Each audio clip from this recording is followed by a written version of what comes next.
Siberia, a place so vast that it occupies close to 10% of all land on Earth.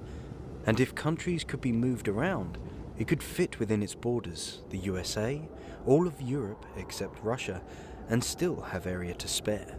Yet, not many know its story.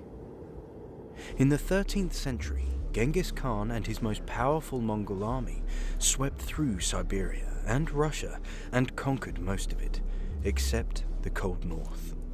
The Mongol Empire was so vast that it became impossible for a single individual to rule over it all.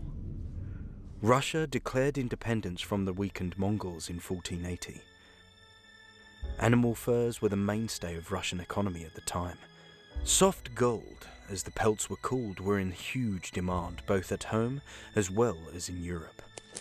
Trappers traversed vast swathes of land to hunt sable, a small mammal found in the forests here.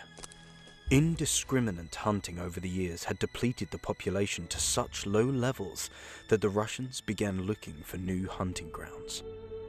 To the east stood the mighty Ural Mountains, and beyond lay tales of untold riches and wildlife. Ivan the Terrible, Tsar of Russia, marched his armies east and subjugated local tribes. The Tatars inhabited southwest Siberia and were part of the Khanate of Sibir. Ivan declared himself Tsar of Sibir and demanded a yearly tribute in fur. To oversee the collection, he granted control of the eastern frontier to a powerful family called the Stroganovs and focused his attention on the Livonian War raging in the west.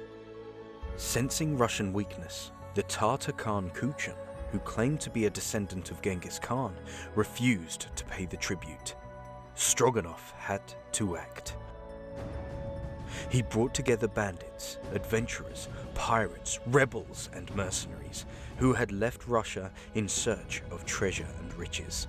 These free folk were called Cossacks, and Yermak was chosen to lead this small army deep into the heart of Kuchum's domain. Having superior firepower, Yermak and his soldiers overthrew Kuchum Khan's Tatar Empire, marking the beginning of the Russian conquest of Siberia. An armistice with Poland and Sweden in the west ended the Russian struggle, and more focus was laid upon the east.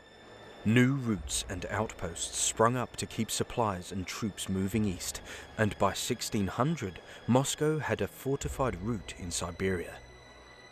The cornerstone of the Russian Asiatic Empire had been laid. Similar to how the legend of El Dorado had filled the hearts of Europeans with dreams of gold, the abundance of sable pushed Russians to move east in large numbers.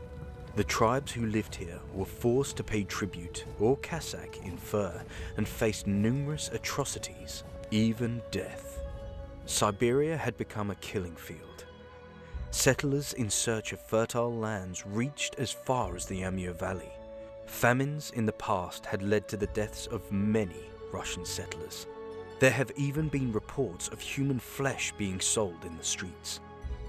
But little did they know that they had unknowingly strayed into the realm of a mighty empire, one that would not be subjugated easily. The Chinese thwarted the advance, and the Russians eventually signed a treaty. They were forced to leave the Amur, but in return secured trade deals with China.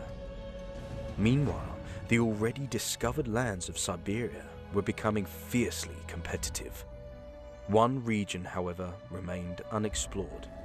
The Anada, deep in the frozen northeast, a place of law. Those who left on voyages never returned. Semyon Dezhnev, a Cossack soldier, decided to undertake the impossible. He loaded ships and set sail with 90 men. Harsh winds and storms battered against feeble ships, and many were lost at sea. 16 men, including Semyon, were alive when they washed up on shore and walked for days through the cold mountains. They finally discovered the Undir. The 2,000-mile voyage was sure to test the limits of human endurance, and is placed alongside those undertaken by the likes of Columbus, Vasco da Gama, and Magellan. As the Spaniards discovered the Pacific from the west, the Russians had discovered it from the east. Siberia was thus conquered by arms.